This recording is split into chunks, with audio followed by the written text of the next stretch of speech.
Alright. Nope, I don't have anything for that one. Hidden sideshow exhibit near Phoenix. There we go. Joe the Pullman Porter. Children frightened of La Llorona in the Southwest. I have a lot of these particular stories, so I need to be careful about that. Fish catching and killing humans down in San Diego. Get that nightmare story in the rotation. The cookhouse that serves hungry travelers down by Mobile. Then you get the man who's a clown, wants to be a clown. I need more horror stories too. I'm just not running into them. Alright, let's see who this person is.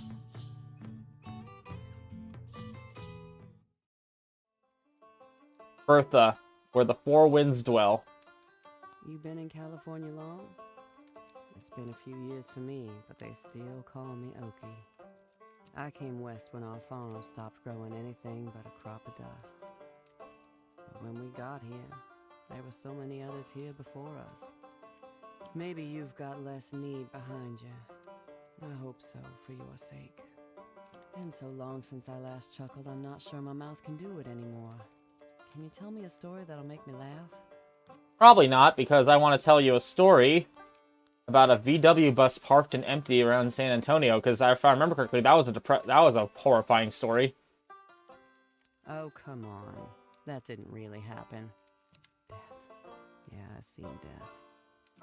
Back home, we used to have a big cattle barn. Along comes a twister and picks that barn right up a half a mile in the air. What rains back down is all little pieces of wood with nails in them. Anyway, I'm looking for a good laugh. Good laugh. Story about the seance by Jacksonville. You can't spook me like that anymore. What's fortune look like? Well, back home the big farmers kept hogs. Raised alfalfa, had irrigation. Being rich meant having enough that the dry spells didn't kill you. Anyway, I'm looking for a good laugh. She's looking for a good laugh, and I keep not giving her a good laugh. The story of the foreign wedding with the gossiping relatives in the Southeast.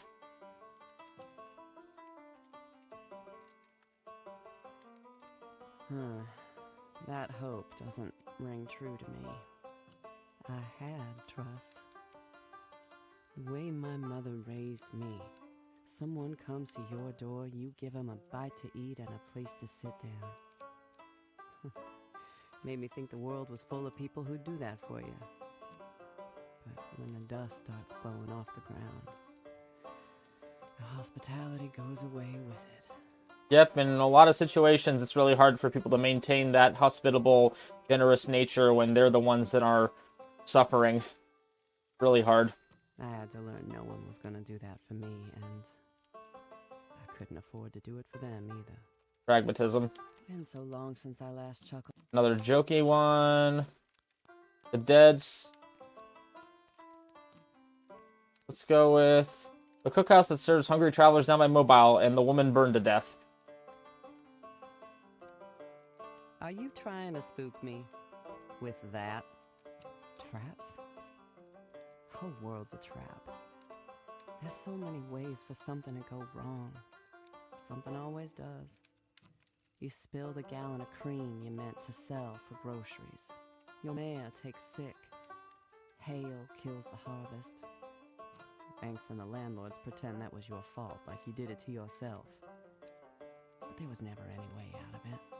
Anyway, I'm looking for a good... All she wants are laughs, which is fair. The man who wished to be a clown, that's a very sad story, but sadly funny. Damn it! Give me a moment just to catch my breath. I always thought that was kind of a depressing story. Authority. Being in charge means you pick which people you're not gonna look after. Things got bad. The first thing the big owners did was shove the tenant farmers off their land with tractors. Can't much argue with an Alles Chalmers. Well, here comes the dawn. I had a good time talking with you. Remembering the dust and the death back home reminds me why I keep going. I'll be heading to my next job down the road this way. If you head that way too, maybe we'll meet again. All right, the Dust Bowl refugee. Yeah, the Dust Bowl. If you don't know much about the Dust Bowl, look it up. It was terrifying, and they left a lot of people with their only option being to head west. But everyone was going west, so there was no money, there was no jobs, so everyone just starved by the beach instead of in the middle of a dusty Midwest. This office is trashed. There's papers scattered in the street, glass missing from the windows, and 6 men in paint-smeared clothes tracking mud all over the floor. One calls out, "Hey, you looking for Baker?" I'm not. "Well, let us know if you see him. He says he's too broke to pay us for the last job, so we're too tired to leave his office."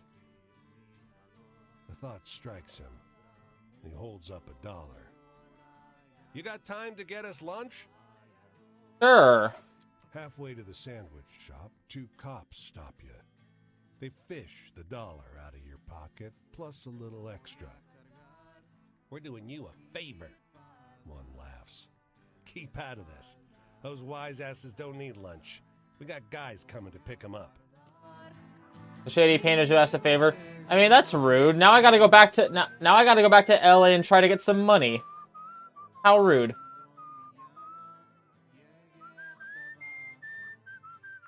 All right.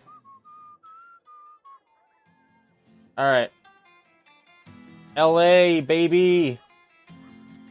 Earn money. Wander the streets of the city looking for a way to make some cash. Look for work. Tiny woman in a lush coat is standing outside a boutique lamp store with package nearly as tall as she is. "You there," she calls. "Can you lift this?" "Give it a try." "It's huge and unwieldy, but light as anything." "Carry it down to my house and we'll work something out," the woman declares. You have the package and follow her. She begins a rambling story about her living room, her interior decorator, her husband's taste in rugs. "Fascinating, ma'am." Followed by the sound of her voice. The lamp box is so large you can't see a thing. Eventually she exclaims, "Here we are." Thank God. You lay the box down in the living room. It's nowhere near as luxurious as she made it sound. A card table, a ratty couch, and a wall tapestry done in a grotesque imitation medieval style. "This will really tie the room together," she explains. At least she tips you. Yep. I do not care about her fashion sense as long as she tips me. So let's continue around the seaside road.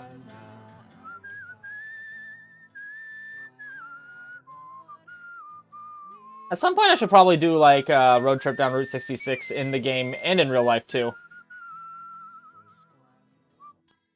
Oops. Got a building over here. What story you got for me, good sir?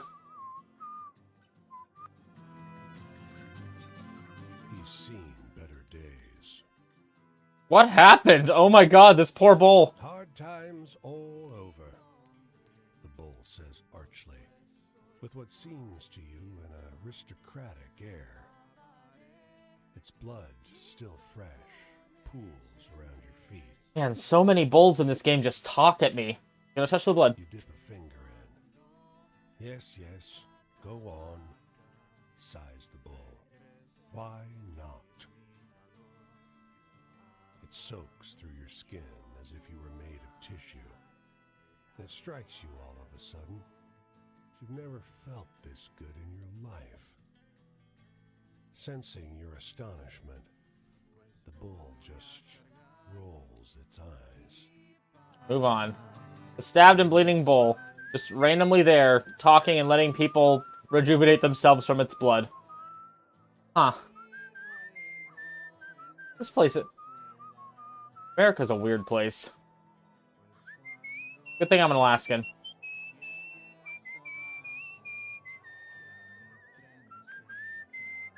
Oh, what do we got here? That is a get money or health, and I don't think I need either of those.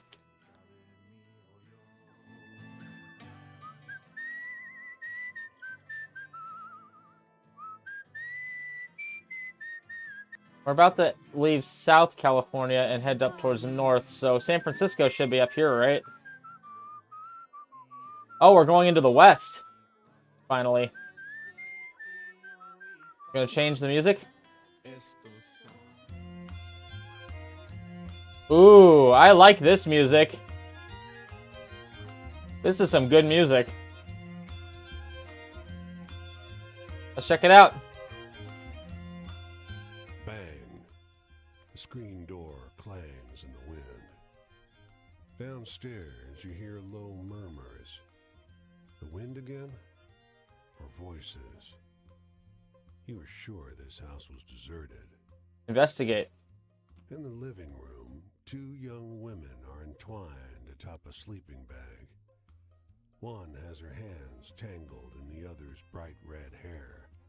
I can't believe we found another haunted house. The red-haired girl laughs. A floorboard creaks under your feet. Is it a ghost? One yells. Hold on now, I'm not a ghost. The red-haired girl is jumped up between you and her companion, but relaxes her stance at your words. Well, if you're talking, you probably aren't a ghost. The blonde says. The red-haired girl looks to her, then back towards you. What are you doing here? Just passing through. We're driving around, but Sam made us pull over for another night in a haunted house. Sam squeezes her hand. Come on, this is cool. There are probably bats in the attic. Your presence is not unwelcome, but the two only have eyes for each other. Which is why I'm going to leave them be. Leave the lovebirds to their thing. Leave the lovebirds to their looking around. Alright, before we go into San Fran, let's gather some stuff over here.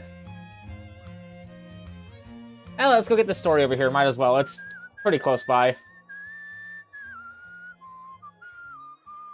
There we go. I have to go back into the Southwest for a second. Sorry. Sorry, the West. I know I really like this music, but I want to go grab this real quick. There we go. The racetrack lawn is a sea of hats. Boaters, bowlers, berets, and cloches. Nearby, some gentlemen mumble to each other. That she-demon Petunia. She wins another race. I'm out of house and home. Watch the race. The horses run inches apart and kick up dust thicker than a morning fog. You depend on excited folks with binoculars to narrate the action. As the herd rounds a bend, you glimpse Petunia on the outside. She gallops with pride and determination. Cheer for her. You hoot and holler for that fierce filly. Petunia falls behind on bends, but drives ahead in straights. She sprints around the home turn into a dead heat with a frenzied colt. The crowd stands on their toes. The finish line nears. Come on, Petunia. Petunia tears past the wire. The gentleman you overheard earlier stomps on his fedora. As a judge adorns Petunia with a wisteria garland, she sniffs his pockets in search of treats. Good, Petunia. Good job. Alright, gather these stories and then into San Fran. Oh, I really do like the Western song too. Like, all the Vagrant Song variants are really good. I'm kind of sad that this one's only a instrumental, but I think it's fine because it makes up for it by sounding great. The Chinook salmon, having come to the end of its journey, is a grotesque beast. A great curved hump on its back, and that deformed hook of a jaw. The raven perched on it is unusually large, with a fat tuft of black feathers wrapped round its neck like a mane. I mean, I miss Chinook salmon. I just miss good salmon in general. Watch it. With one practiced peck, it strikes at the salmon's blurred eye and pops it like a grape snapping open under your teeth. After tasting the fluid inside, it turns toward you, beady black eyes glinting in dying sunlight. You want some? I can't eat this all by myself. No. Suit yourself. It steadies itself on the carcass, and some of the uric smell wafts over to you. Don't look a gift eyeball in the mouth's what I always say. Its voice is throaty and rough, fittingly. What are you here for? If not the salmon. I collect people's stories. People stories, huh? It tries to preen a stray feather back into place, but it only ends up more crooked. What's so great about people? You should collect raven stories. Much better. So tell me one. Well, this one's a secret. It flaps its wings and flies towards you, perching on your shoulder. You see, there once was this raven who liked to...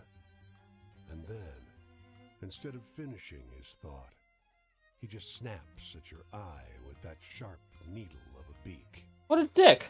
You flinch and close your eyes instinctively, losing your balance and taking an ungainly fall onto the soft sand of the riverbed.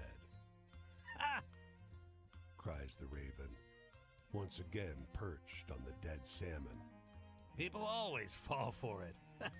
You should have seen your face. Wow, what a dick. What an absolute dick of a bird. But that's a raven for you. They're all dicks. For hours now, you've seen it circling overhead. Its wings cutting across the sliver of sky you can see framed by the crowns of vast redwoods. But it's gotten closer. The cry that echoed from afar now seems dangerously near. Look skyward.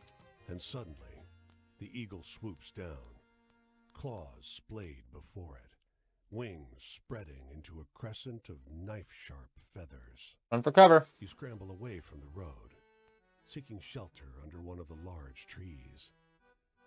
The eagle recedes from sight, but then, as the noise of its cry dims, you hear another noise. Listen. Some dandy, sleek automobile blazing down the road. It nearly clips you. Were you still standing there, you'd be a goner. The eagle, as if expecting thanks, lands nearby, just for a moment. And then it's in the sky again, looking for whatever lunch it's missing. What a nice bird. Thank you. Thank you, Mr. Bald Eagle. Alright, and what about you? A weathered man unties a fishing boat from its mooring. You heading out to fish? Can rent you a boat if you like. The lake's well stocked, but He isn't smiling anymore. What's the matter? there's a monster in the lake. Locals say it's the biggest trout ever to live. But they're wrong. It's not a fish. It's something else. And I'm going to be the one to catch it. Alright, let me take a boat out. The water is clear and glassy as you paddle along the lake. The fisherman's out in the middle of the lake. A throng is gathered on the dock. The breeze carries snatches of their conversation towards you, punctuation against the rhythmic slosh of ripples against the wood. Fish. You reel in several fish quite quickly. Fat, glistening trout flop around in the bottom of your boat. A sharp tug on the line threatens to topple your boat, but whatever's nibbling lets go almost immediately. Suddenly, you hear a splash and a burst of laughter from the dock. Move on. Oh no, did he get eaten by the monster fish? No, what have I done? Dun, dun, dun.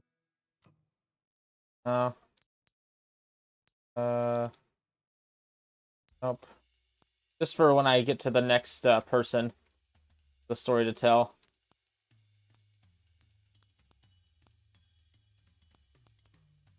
There we go. Stabbed and bleeding bull. Alright. Into San Fran we go. Come on. Come on. There we go. Huge crowds gather on the street corners as they wait for never-ending streams of automobiles and cable cars to rumble past. You can see the Golden Gate Bridge taking form against the horizon. Your knees make a nasty cracking sound with every step. Wandering this infernal city of steep hills takes its toll. Just over the crest of one hill, you find a stopped truck. Yang Chow. Fresh fruit and vegetables. It's laden with colorful produce. Don't mind if I do. You know anything about engine? Asks a man, obscured by the raised triangular hood of the truck. A little bit. You come around next to him. One glance tells you that there's nothing obviously wrong with the engine. But there's smoke coming from somewhere deep behind and beneath it. The gearbox, maybe. Sorry, it's beyond me. Ah, never mind. He just slams down the hood of the truck. Wisps of smoke leaking out of it. He sits on the edge of the truck bed. You get a good look at him. He's tall, well built. Fans himself with his Panama hat. Sent my brother over to get a real mechanic, but, Nod. well, I can barely keep this running as it is. Wish I still had a farm. He sighs theatrically, surprising himself with his own easy honesty. Sam Liang, landless, broke truck driver. Dad would have been proud. What happened to the farm? Well, it was my name on the deed. Had to be. But it was Father who bought it. He shrugs, eyes fixed on a horizon you can't see. You already know what happened, don't you? Same thing that happens to everyone's farm. Sold it? Had to. It was either the farm or the truck. I could keep growing them, or I could keep selling them. And at that point, honestly, like, the farm probably wasn't making enough produce for him to do it, so might as well sell what you can, right? Earn some money. Well, what did I have for the store here? Rusty sourdough sandwich, spaghetti plate. Nice. I miss sourdough bread. Sourdough bread is so good. Wander the streets of the city looking for a way to make some cash. Factory gates swing open. Who here can use a sewing machine? Shouts the foreman. You can mend holes with a needle and thread, but you haven't lived in the same house as a sewing machine in years. Don't raise your hand. You don't much like the idea of walking through heavy doors into the power of those cruel-eyed folks under the burden of a lie. You stay silent. They take in a few more workers, but keep hauling, and that's the end of it. No work today. Damn. Damn, so I'm down some money. Shouldn't be too bad, though. Got a couple more stories up through California to grab. Then we can head up through Oregon, and then up to Seattle. So let's see. Let's see where our luck takes us.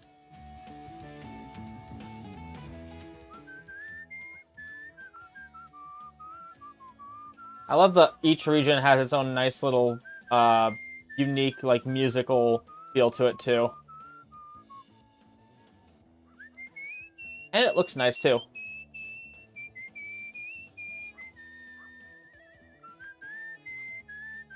Maybe there's some money here. Maybe there's some money to be had here. The folks are setting up cooking tent in the corner of the fairground. Beyond them, bigger tents rise like clouds. You want to make some cash? The manager asks. A long hot day serving funnel cakes and bussing tables in the dining tents, but you're well paid. Excellent. Yeah, I have my money back. Let's get you real quick.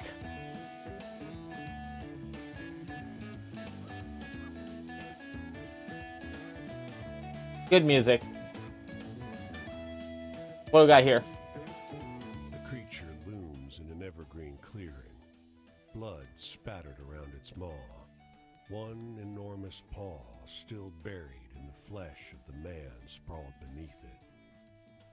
The grizzly spots you, Even at this distance, you can see its yellowed fangs. Slowly, deliberately, it begins to advance on you. Play dead. You drop to your knees, curling into a ball. The only noises you can hear are your breathing and the bear's warning grunts.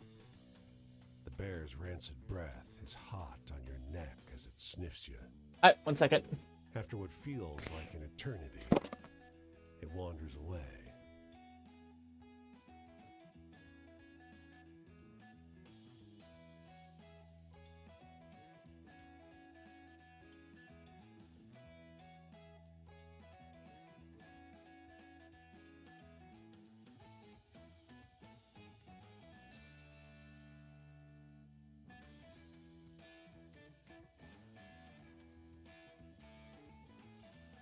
Sorry about that. A package came and I didn't realize there was a package today.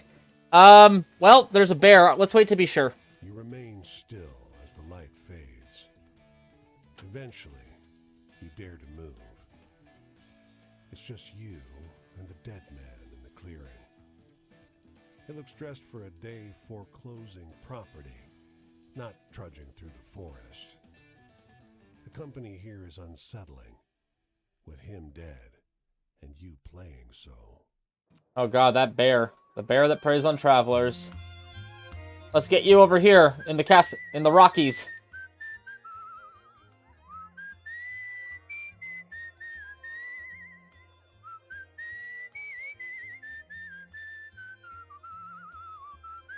There we go. There we go. Oh, I'm a little tired, it looks like. A plank has been precariously raised as a tiny jetty over a creek, cutting its way through the woods. She's dressed in a simple baby blue dress of the same cloth as her daughter's. Both are bent at the waist, staring into the clear water. Approach. It fell somewhere in here. Can't have gotten far. She has the rocky voice of a distraught person who's unused to being distraught. Hey, you! She runs toward you, looking through displaced locks of wavy black hair. Do you see my ring down there in the water? Let's look around. Your eyes scan the bottom of the water, looking for a glint of metal among the moving shimmers of tiny, silver-scaled fish. Found it. You reach down into the water, gingerly grasping a narrow band of gold. Oh, Lord, thank you so much. She beams, all but stepping into the water to take it from you. If you hadn't come around, I'd have lost my grandmother's ring. Goodness. The ring's magical. The young girl blurts out. Her mother gives her a mock stern look, as though the daughter has just given away a big secret. You drop it in the river, and it grants a wish. What did you wish for? The mother laughs, shaking the water from her hair. Why, I wished a stranger would roll into town with some stories. Well, how about that? Alright, so let's grab these stories over here, then make our way back towards the coast. There we go.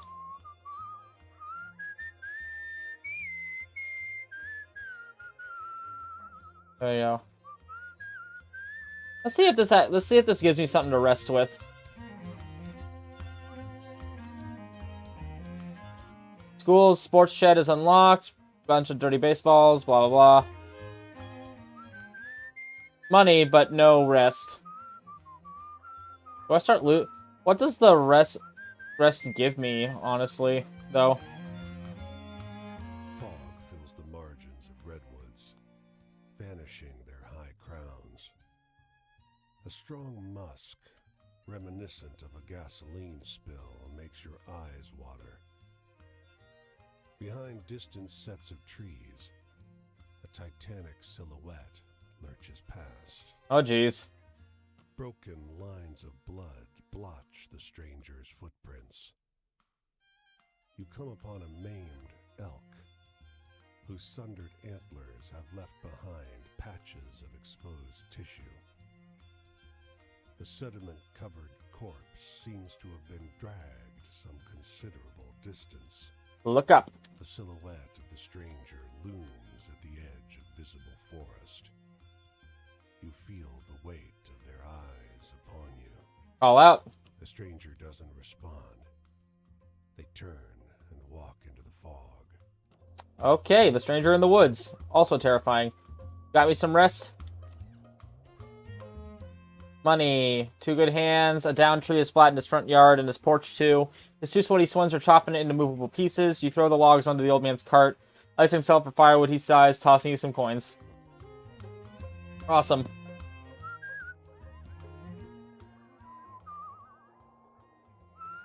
There we go.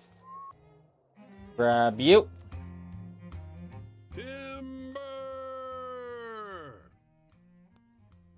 You hear the splintering crack of old growth breaking. A tall, broad man looms in the clearing. He casts a shadow almost as long as the trees. A handful of other men gaze at him with admiration. A slate-blue bull stands to the side, slowly chewing on a patch of grass. Oh my god, it's Paul Bunyan. That's awesome. God damn! Shouts the second largest man, scratches his beard. Come on, stranger, give it a shot. Try your arm against old Paul here. I don't know if I have like a power saw. Gestures to an axe lying atop a jagged stump. A couple laughs flow through the crowd. I don't know, give me a power saw. That's the thing that beat you in the stories. Cop. You strike out at a reedy spruce. The axe thwacks into the trunk and roots there. You wrench it out and swing again. Your rhythm is shattered by wood splintering. Your opponent has just cut through 2 thick evergreens growing close together in one fluid movement. Keep chopping.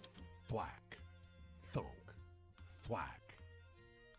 The huge lumberjack is cutting a circle around you, barely stopping to let one tree fall before he strikes another. The bearded man shakes his head, watching with amusement. Another lumberjack claps him on the shoulder. Keep chopping. At last, your tree falls. The bearded man steps forward and shakes your hand. Don't feel bad. No one can match him. I'm not even sure he's human. He looks at the woodcutter, now scratching the ox's ears. You gave it your best. That counts for something. Yep. A woodcutter with incredible strength, aka Paul Bunyan. Let's wait on going back to the southwest for a little bit and keep exploring the west for right now.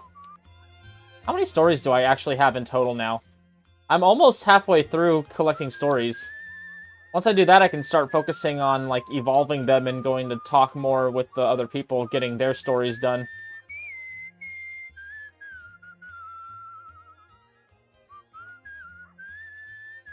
Because every time I talk with a person, I get 5 stories that I end up making, evolving them somehow. Wait, is that Haystack Rock? Oh shit, that's Haystack Rock, I think. I've been there before.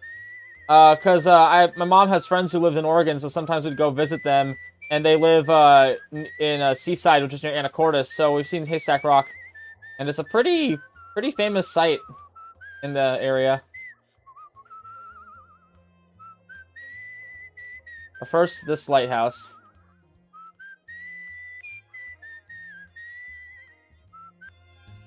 Let's go see what this lighthouse has for us on this cliff. The inn is the only respite from the rain outside. Enormous trees dwarf even the largest buildings and homes here, and the inn is no exception. But you find its interior as dark as the forest outside. Look around.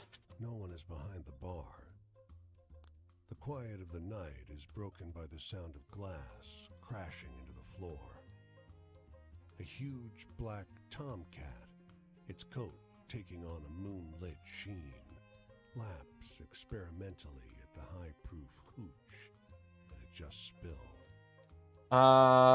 Keep watching. The cat pads silently into a darkened doorway, entering the back room of the inn. Its tail swivels behind it hypnotically as it moves deeper into the shadows. Follow it. You light a match to see by in the darkness, but you still nearly trip on her. A woman, presumably the landlady, her eyes gone glassy and foggy. And on her chest is that damned cat, snout to her face, sucking in the air from her dead lungs. Okay, creepy ass cat. Got it. Another creepy ass story. That'll be a fun little horror story to tell people. Let's see, the next story that I can go to is up here. Yeah, I see it. The violin's nice. Whoops. There we go. There we go. And then, there we go. This way. A woman crouches in this meadow, making quick, fine strokes on a fresh page in her notebook. She gives you a small, careful smile. Want to see what I'm working on? She asks. Sure. She beckons you closer, and you see a flower half finished on the first page of her book. As you watch, though, she moves quickly to the next page and begins to draw the cluster of tangled stamens inside it with eerie, incredibly detailed accuracy. The botanist. Keep watching. She speeds up. She flips to the next page and draws a minuscule bug nestled between the flower's delicate innards. Flip. Next page. Now she's drawn its eye. It blooms across the page in under 3 seconds, as real as anything. Too real. But before you can ask, flip.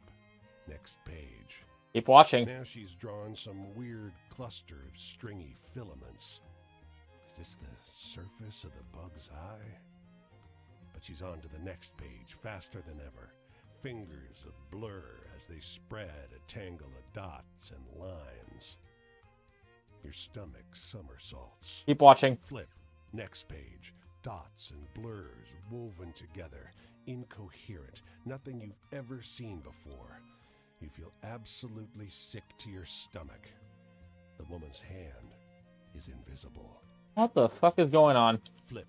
Next page. A new tangle of dots and blurs. Weird and familiar. You taste bile. Keep watching. Flip. Next page. A cloudy orb in a sea of black flops out of her pencil like as if by accident, and she's already turning to the next page, drawing a smear of gray. But flip. The gray smear parts. I feel like this is like some completely mythless just, I will uncover the truth. A continent. Flip. Terrain. Flip. A meadow with 2 dots in the middle. And flip. Your head. Her head. The flower. God. You cough and kneel hard in the dirt. You're back where you began. Sick as a dog. What the hell was that? The artist takes your hands and hold them tight. Hers are stinging hot, like a truck hood after a long drive. It always wraps back around, she whispers in your ear. No matter how far I go, I'm always coming home. That'd be fucking trippy. That was trippy. But I think we're passing into Oregon. Not past Oregon. Oh, we're almost to Oregon. Oh wait, no, then that means that can't have been Seaside, because Seaside's in California. That can't have been that can't have been Haystack Rock. Alright, let's follow the road up this way. And just so we're heading up towards Seattle, so just keep following the road.